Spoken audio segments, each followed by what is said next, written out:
This is Retirement Roadmap Radio with Mark Fricks of Master Plan Retirement Consultants. Listen in as we address your retirement concerns and provide insight to help put you on the path to achieving your retirement goals. And now, Retirement Roadmap Radio. Hey folks, welcome back to Retirement Roadmap with Master Plan Retirement Consultants. My name is Evan, and with me as always, retirement planner Mark Fricks. Mark, how are you? Living the life. Living the life. Doing what we love. I mean, meeting with folks that have issues and problems and trying to solve those problems to give them a content, stress-free last third of their lives. What could be better? Right? Peace of mind, to be able to really enjoy what you've worked for all these years. So, I mean, what could be better? Well, let me throw out a topic idea that might scare people into pursuing peace of mind. Here's a question. Is retirement getting more expensive? Interesting. Do you want like a one-word answer? Sure. Yes. Episode's over. Thanks for joining us, and we'll see you next time. Yeah, I think it is. You know, even in past episodes, we see sequentially different topics that we discuss, and we're seeing across the board a lot of different aspects to retirement are increasing in cost and expense. So we're going to talk through some of those today. I'd like to start out, first of all, we hammer this often, but it is for good reason, and that is that taxes are in fact increasing, and that is in fact a huge expense and concern in retirement. It is, because so many Americans have saved in traditional 401ks, IRAs, which means they are taxable as they come out in retirement. And so, you know, it would be one thing if taxes would stay relatively stable, but as we know, the 2017 Tax Cut Act, the only way they could get it through Congress was to say, okay, we'll put a sunset provision in it. So it's in writing that January 1st of 2026, taxes are going up, an average of 15 to 25%. I think the true average is around 20 to 22%. So every bracket is going up. I don't care if you're middle America, upper middle class, lower, whatever it is, all the brackets are going up. About 2 to 4 points depending on where you are. Each bracket, that's correct. And including the top bracket going to 39.5%. That's right. And so that's happening unless Congress comes in and says, oh, we're going to change that. I don't see that happening. We're too split. And as we've talked about before, $33 trillion in debt now. Medicare in trouble, Social Security in trouble. Spending is a way that politicians are trying to get elected. So it is an issue that I don't think is going to stop at 2026. I think there's going to be continued rises in taxes. You look at the history of taxation, you know, the upper bracket was as high as 50, 60, 70, 90% even in the late 40s and 50s. I'm not saying it's going to go that, by the way, folks, but do something now to begin creating tax-free income so that it's in your control. Even if taxes were to go a little bit lower, I don't see that happening. But if it does, at least it's in your control if you have tax-free money versus taxable money that the IRS is going to tell you what your bracket is. Well, we certainly have enough distractions, or our government has enough distractions, that this has largely gone under the radar. Occasionally we'll meet someone who's heard of it. It would be a great topic for a presidential campaign coming up in November. That would be, someone should push that. Or for a debate or something. Yeah, for absolutely, sure. Absolutely. Yeah. So that's taxes. They're definitely increasing, maybe 20 to 22% average increase in taxes for the average American. You have to plan for it. If you have an income plan, if you have an Excel sheet or whatever plan that you've created, written down for yourself, if you have one, that's something that you've got to accommodate for now, is taxes going up. And are they going up? How can they not? How can they not? And even if Congress does somehow extend the current work across brackets, the aisle with each other, exactly, and they do extend the sunset, there's still more spending. There's still more and more government spending. We're more and more in debt. I don't know how we can. I mean, in one way or another, which brings me to the second topic, Social Security and Medicare. Mm-hmm. If they don't cut taxes one place, they're probably going to add taxes somewhere else. We see it with Social Security and Medicare, and both are tending to go broke at the moment. Yeah, so Social Security, if you don't know, is taxable, but it's not as taxable as ordinary income. If you make a very small amount of money in retirement, then actually Social Security could be tax-free, but that means you're making like $35,000 or less. Then the next bracket is like 50% of your Social Security is taxable, up to 85% of it can be taxable. I believe in the coming 3 to 5 years it's going to be 100% taxable. I do. That's another tax increase. And then there's that flip side of it's not a rising item, it's a lowering item. And that's the fact that if they don't fix Social Security, your benefits are going to be cut by 25 to 30%. So that's kind of the opposite of things going up. It's your income going down, which is the same result. You have a bigger income gap. And so I'm beginning to build into our planning a little bit of that. I'm going to present that to a client this week to say, you know, your income looks really good right now, but let's take into account a 30% drop in your Social Security. And let's plan for that just in case. I really hope they get it together. I know there's some proposals on the table. You know, one side of the aisle wants to increase taxes. The other side wants to, you know, change when you get it and how you get it. I think it's going to be a combination of all that, hopefully, again, to fix it. It's not going broke, folks, by the way. It's just going to be there's not enough coming in to cover everything, to cover everybody's benefits. So what is the fund called? The Social Security Trust Fund. The Trust Fund is the simple name for it. And that's a savings account that had built up over the years. Now it's being sucked dry. Once that savings account's gone, Social Security can only pay out what's coming in, which is about 72% is what they're projecting. And so we're beginning to build that a little bit into the planning because that's, again, increasing that income gap. So just like taxes being higher can mean you got to take more money out or increase an income gap, so can less Social Security. Well, and not only is the fund dwindling, but keep in mind as well, we have our largest generation that's all retiring in the same 80 million baby boomers. Process. Yep. And the Social Security is just going to cost more. It's got to spread much more thin. So that's. And nobody wants the changes that affects them. Like, you know, they're talking about raising the full retirement age to 70. Well, nobody under the age of 45 who that would affect wants that raised. It's kind of the not in my backyard syndrome. Yeah. And I see why. I mean, I don't want my taxes to go up, you know, to pay for Social Security. But it's going to have to be probably a combination of 6 or 8 items to come together because there's not going to be fewer people taking Social Security. There's going to continue to be more. And now you have Social Security disability, cost of living increases, all of this coming together. So it's and the problem is this, Evan. They waited too long to deal with it. They knew about this problem 15 years ago. I was teaching about this in class 12 years ago. And they just kept kicking the can down the road. And the further you kick it down the road, of course, as we know, the more severe the solutions are. Yeah, absolutely. Okay, so the next reason that retirement is becoming more expensive is kind of tax adjacent. At least we feel it in our day-to-day spending, and that would be inflation. Yeah, so interesting. I just read this morning that inflation, the Fed, you know, they were targeting 2%. They're now targeting 3%. So I find that interesting. We can't reach that goal, so let's change the goal type of thing. And I think 3% is fine. That's kind of been, 3.5% has kind of been the average for like 80 years. So, but keep in mind with this, you know, some people say, well, you know, it did 9% 2 years ago, 5% I think last year. Right now it's trending at 3.5%. But keep in mind, they're not going backwards. So that 15% of the last 2.5 years increases, those aren't coming down. So that's not changing. It's just going to, even if we get it down to 3%. 3% on top of the 15% we already are. Yeah. Now I'm not saying there's a few items, eggs may come down some, but overall, the prices don't roll back. They stay where they're at or build upon that. That's right. Just look at, you know, my dad had some old National Geographics from like I think the 50s or 60s. I think it was the 60s. The Volkswagen Beetle was $1,900. Yeah. You know, brand new. Yeah. And it's just you can't buy a bumper for $1,900. They can't sell trucks right now because they're too expensive. Yeah, it's just skyrocketing. Yeah. It really has. So yeah, that's just going to keep building. And I don't know if you're going to bring this up, but healthcare inflation's higher. Oh, we're going to get there. Okay, you want to do it please, now? Speak on the inflation aspect. So yeah, of that, healthcare please. inflation typically averages 2 to 3% more.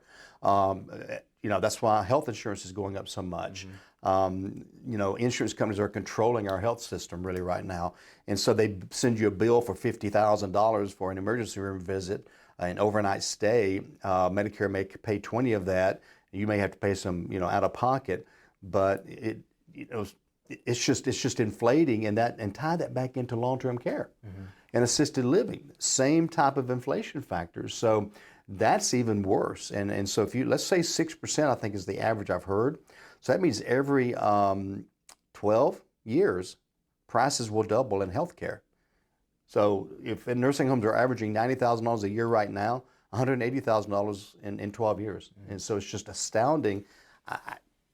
I wish we could offer a lot of solutions. We got a couple of things we're going to talk about, but major concerns. Yeah. Well, let's move into healthcare since you brought it up. So recent estimates from Fidelity find that the average 65-year-old retiring in 2023 could spend $157,500 on healthcare throughout retirement, even with Medicare coverage. So that's a big number alone. But if you think, okay, over the course of 30 years, that number is going to keep increasing. It's going to keep increasing, and let me tell you why. Experts believe that healthcare expenses will increase 5% a year for the next 30 years. So compound that by more healthcare needs as one ages as well. Our need for surgery, repairs on our broken down bodies, all this other stuff. As we age, they just increase. And we are also living longer. Yep. Keep that in mind. The Health Research Institute, HRI, is projecting for 2024 a 7% year increase on medical costs for both individual and group markets. This trend is higher than the cost trend in 22 and 23, which was 22, 5.5%, and 23, 6%. So these healthcare, costs are increasing. It just is. We also know that insurance is becoming more expensive, more out of pocket for the consumer as well. And I think also as technology increases, it will increase the cost of healthcare even more because new technology is very expensive. Yep. This new machine they build to help solve this, or this new drug that is great for Alzheimer's, that's wonderful, but it's $5,000 a month or whatever it may be.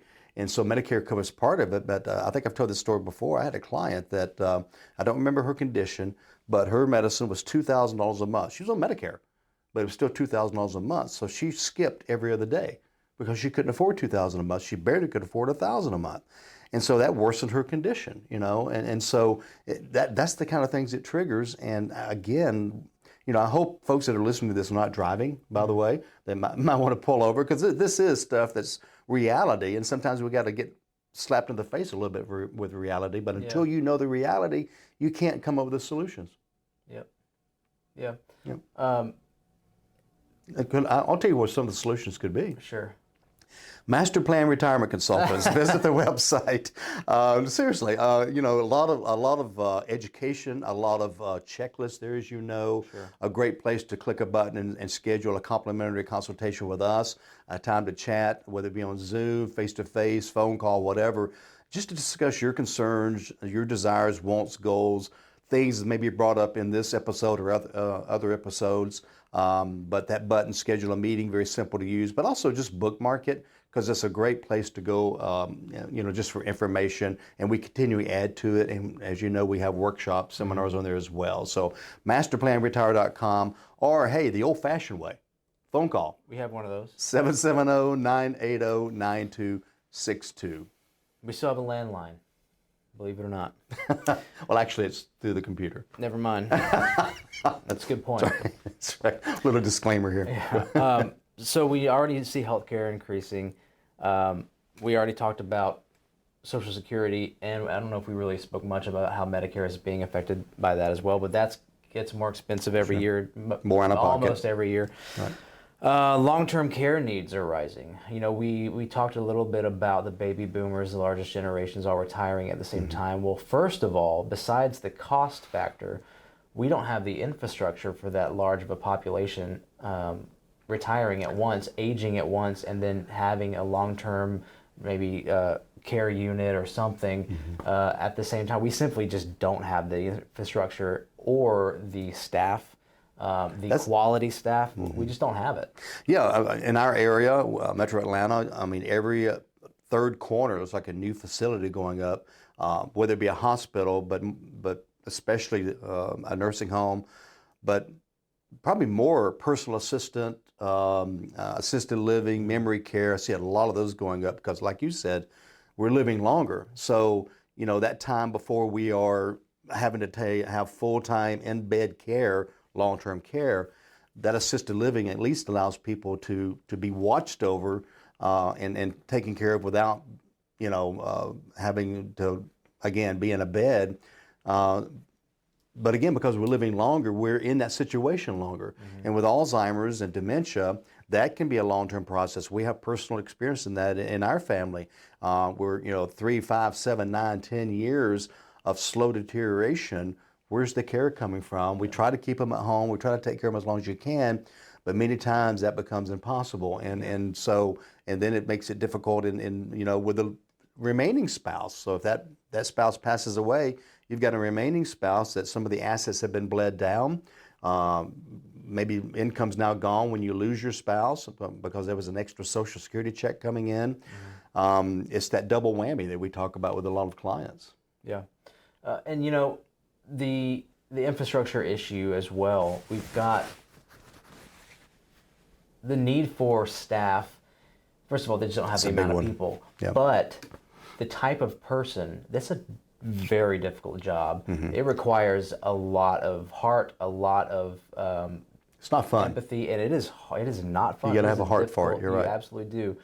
So even finding the people that would fit those jobs is difficult.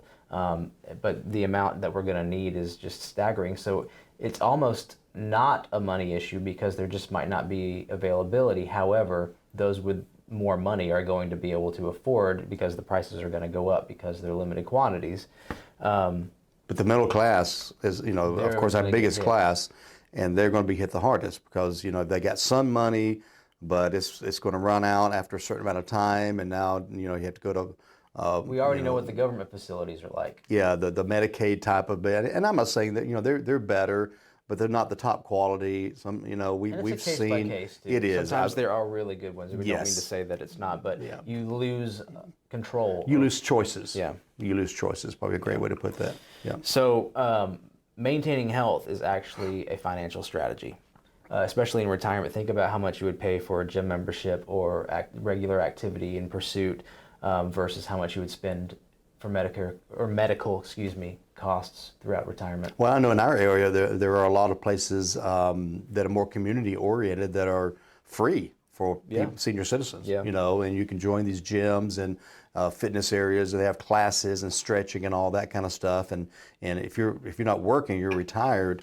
That can make a big difference in, like you said, longevity and even the quality of life. Up till the the end of our life being better and avoiding, like you said, certain areas of unhealthiness because of maybe being just sedentary. Yeah, I guess is the best way to put it. Yeah. Especially if you've been working a job a long time. So get out there and get to work. Get in shape. We may start doing classes here. Yeah, we should do it. Yeah, you should teach a yoga class. It's right up your alley. That's right. All right. So now let's talk a little bit about how far our market dollar will stretch. We already know the past 20 years in our market has been much more volatile than the previous 20 years. 1980 to 2000, what was the average return? 17? Almost 18% average return from 1980 to 1999. Think about that. Almost 18% average return. Worst loss during those 20 years was just under 10. Now let's talk about the last 20 years. Yep. Okay. Average return a little over 6. So a third of what that previous decade, 20 years was, okay? The biggest loss, 37%. Mm-hmm.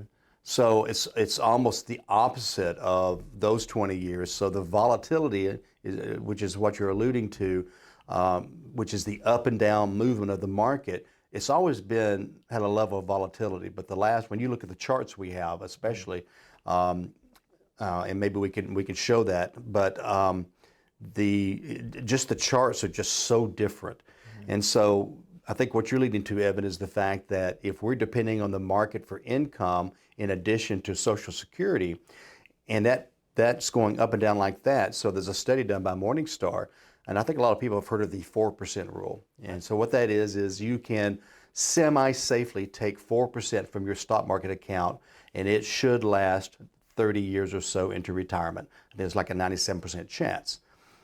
That 4% rule is now 2.8%.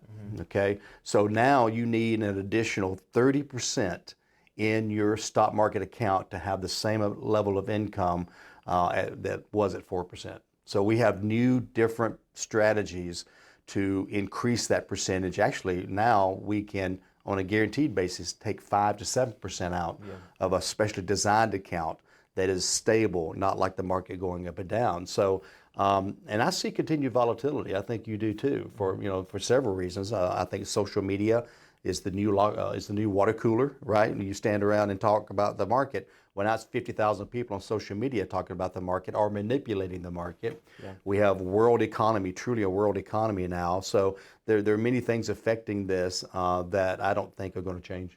Yeah, absolutely. So with just a few minutes left, what kind of tactics do we need to look at? I mean, there's no way we could fit them all, obviously, in 3 minutes, but we do have tactics to reduce taxes. We do have tactics to reduce the impact of inflation. We can't get rid of inflation, but we can reduce the impact. We have tactics to ensure you have, like you mentioned, that guaranteed income in retirement. Long-term care strategies. We've already spoken about in previous episodes that we're not really big believers in long-term care insurance. First of all, that's getting way too unaffordable expensive. as well. But there are strategies and tactics to cover these needs in your retirement. Yeah, what about one where you get guaranteed income, and then if you have a long-term care need, it doubles? Yeah. It's as simple as that. And you really didn't pay anything for it, maybe a 1% fee in this account. And so that's one opportunity. There's others we've talked about before, but that's just an example. If you don't know, you don't know what you don't know. Yeah. So that's why, companies like us that are fiduciaries, planners that really truly have a holistic retirement plan, we're going to take all of these issues and we run those reports to see what issues may affect you the most, and then we attack each one with a strategy and either alleviate it or at least reduce it. Yeah. So we definitely know that retirement is becoming more and more expensive. With just a couple minutes left, there's something that I hear more frequently from people my age, and that is, well, I'm just never going to retire. I'm just going to work forever. I just like to work. I just want to do it forever. I understand that impulse, but that does not take away the fact that as you age, it's harder to maintain adequate employment. Your medical bills will still increase. You are still going to, just because you're working forever doesn't mean you're living forever, and your health is going to not deteriorate over time.